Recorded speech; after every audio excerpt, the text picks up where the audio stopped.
Tyler, let's just call it as it is. Tough week here in New England with Jerod Mayo first last Sunday calling out the Patriots, calling the team soft, and then the team having a team meeting yesterday. And all that now seems to overshadow the fact that the team that they're facing on Sunday in the Jets, they have their own sort of issues. So it's been a tough go in the AFC East if you're a team not named the Buffalo Bills. Yeah, it really has. I mean, sure, throwing the Miami Dolphins in there with all the struggles they've had without Tua Tagovailoa. It's been a weird year in the AFC East, and it's a great point where we're focusing so much on the struggles of New England, both on the field and it feels like off the field at times inside that locker room. But that does kind of hide the fact that this is a team in the New York Jets that, sure, they have a ton of star talent and you know all the names. They're probably on your fantasy team and all of that, but they've lost 4 in a row. They've really struggled. They've gone through a head coaching change. And so you kind of wonder what this team is coming into Gillette Stadium on Sunday. And in saying that, though, you do wonder, are the Patriots the type of team that we saw last week where they do face these struggling teams, but they're their get-right opponent, where all of a sudden you play the New England Patriots and things start to come together like the Jaguars did last week. All of a sudden, that's a struggling offense in London, and they look like the greatest show on turf for the final 3 quarters. So I'll be curious to see how the Jets respond in this game after losing 4 straight. They obviously are having their second game with Devontae Adams. Hassan Reddick is expected to play in this game as well. So boost on both sides of the ball. It's just a matter of putting things together on the field. And of course, the Jets beat the Patriots back in week 3 by a score of 24-3. But a lot of the talk around town this week, Tyler, has been around Jerod Mayo after his comments on Sunday. But of course, also about the team's record here in his first year, sitting at 1-6. But where do you think he has the most room for improvement here as an NFL head coach through 7 games? Yeah, I can give you 2, and they're kind of, one's on the field and one's off the field. First and foremost, off the field, just have a more clear messaging, I think, would be my biggest advice to him. Because, obviously the comments after the game in London calling out his team, calling them soft, less than 24 hours later, he's kind of softening the blow, saying that we're not a soft team, we're just playing soft. And that's kind of been the mixed messaging that we've seen going back to the summer as well, talking about, the quarterback competition between Jacoby Brissett and Drake Maye. It kind of felt like there was no competition, then there was a competition, then there wasn't a competition.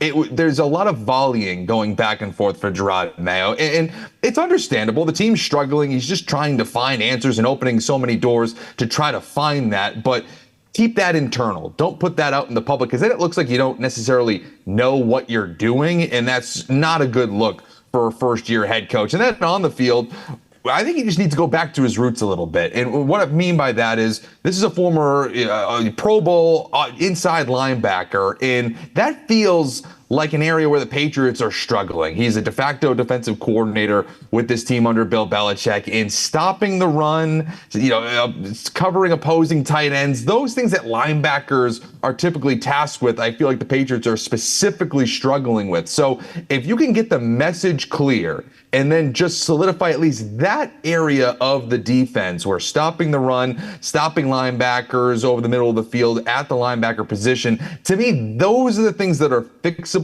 with this team, and that's what will help Mayo going forward. Yeah, and the Pats' run defense, as you just hit on, Tyler, they need to step up. They had a bad game against the Jags, but that's pretty much been the case all season long. And now they're going up against Breece Hall and Braylon Allen, who had productive games against the Patriots back in week 3. And that soft football team comment is the one that really has reverberated around Patriots Nation right now. And I'm wondering where you think that comment is really from the most. Is it that Pats run defense and the way that they've struggled? And as you hit on, that this is a position or an area that Jerod Mayo, as a defensive coordinator, but also as a player, had a part in. Yeah, I think it's part of it. Now, I think that there's a lot of different layers there. When you're calling a team soft, it's not just for one specific area, because you would just call out that position group saying, we can't stop the run, which he has in part, but even he noted that they can't necessarily stop the run they can't necessarily run the football right now. The numbers against the Jaguars were ridiculously bad in terms of running the football, and that's been the case the last few weeks here. So stopping the run, running the football, those physical intangibles are certainly part of the equation when we're trying to figure out what he means necessarily by soft. I would also throw in a sort of mentally softer and mentally not focused area for this Patriots team too. One of the more penalized teams in the league so far, and it feels like a lot of pre-snap penalties, a lot of penalties that not necessarily have to do with, tough calls on the field by the official or, a 50-50 defensive pass interference or things like that. It feels more mental mistakes in pre-snap penalties. So to me, it's kind of multifaceted, and it starts with stopping the run and running the football effectively, but also limiting those pre-snap penalties. And this game's going to be different against the Jets than the first one because Drake Maye will be the starting quarterback. Of course, the first game had Jacoby Brissett under center. Third career NFL start for Drake Maye. How do you expect things to look different for the Pats this time around against New York after the offense looked so lost last time against the Jets? Yeah, that really felt like rock bottom, right? I mean, Jacoby Brissett didn't throw for 100 yards in that game, was eventually relieved by Drake Maye, but really just kind of a garbage time situation. I think what we should be looking for is a kind of a continuation of what we've seen over the last few weeks. I thought that Drake Maye looked great at times to start that game last week. And honestly, I almost felt like the Patriots play calling kind of limited him a little bit. I almost would have opened it up a little bit more in London to say, all right, we're trailing. Let's see what this kid can do. And they started to do that a little bit. There was a nice throw down the left side of the field to Kayshon Boutte, who made a tremendous catch, kind of extended himself. Hunter Henry has proven to be a really nice outlet for Maye over the middle of the field. And so those are the things that I think we'll continue to see, kind of pushing the ball down the field. And now, in saying that, we also have to account for that this is a much different defense than what Maye was facing last week against the Jaguars. We saw in that game a few weeks ago against the Jets, 5 sacks in total. I mentioned they might be getting Hassan Reddick back in this game, another pass rusher to worry about for this offensive line. So there are things that are going to be different here, but overall, I want to continue to see Maye make strong decisions with the football and also try to push it down the field a little bit more than we've seen, especially last time out with Brissett under center. And hopefully Demario Douglas is feeling a lot better coming into this game. He was dealing with an illness, of course, during that game against the Jags. That's why he didn't play as much as all of us expected.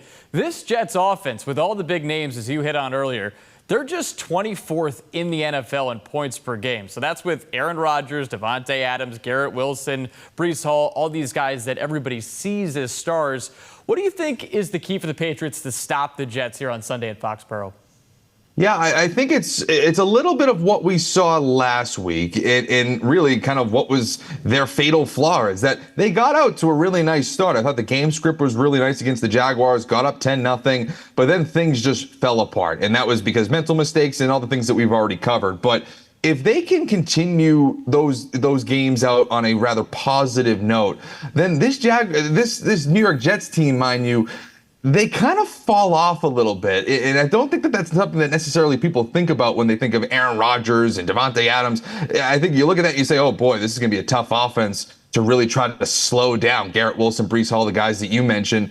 But one thing that really jumped out to me when looking at the stats, specifically with Aaron Rodgers, is that in the second half, he's completing less than 60% of his passes. He kind of falls off as the game goes on. So if New England, who have already shown that they can get up on a team early, if they can just not collapse, well then I think that the Jets might play down to you a little bit, which could keep things a little bit interesting down the stretch. And then who knows? Maybe it's a turnover, maybe it's a break play at a certain point in the game that could put New England over the edge. So to me, it's more just absorbing those initial blows and trying to keep things close as the New York Jets, specifically Rodgers, slows down in the second half as he's done throughout the year already. We had Dan Roach on yesterday. He got very close to the camera during our Pats chat, and he said he's not picking the Patriots for any game for the remainder of the season. Do you foresee yourself doing the same thing after picking the Pats last week? As you know, yes, I picked them last week, and it felt like it was a do-or-die game. And I think I even mentioned it to you last week that if they don't win that game, boy, I don't know how many more wins, if any, that we'll see in 2024. I don't know if I can get myself to pick them in this game just because of all of those issues. And I think I might be agreeing with Rochi here. I don't know if I'll pick them the rest of the way. Well, I appreciate you not getting so close to the camera as he did when he made that bold statement. Tyler Sullivan of CBS Sports, thanks for the time as always. All right, and coming up on Patriots All Access tonight, a breakdown of Drake Maye's second start, and we'll introduce you to the mayor of fun. That's tonight at 7 on WBZ. And on Sunday, you can catch Patriots Game Day at 11:30 on WBZ, streaming right here on CBS News Boston as well. The Pats kick off against the Jets at 1 p.m., and then the fifth quarter is right after the game over on TV 38.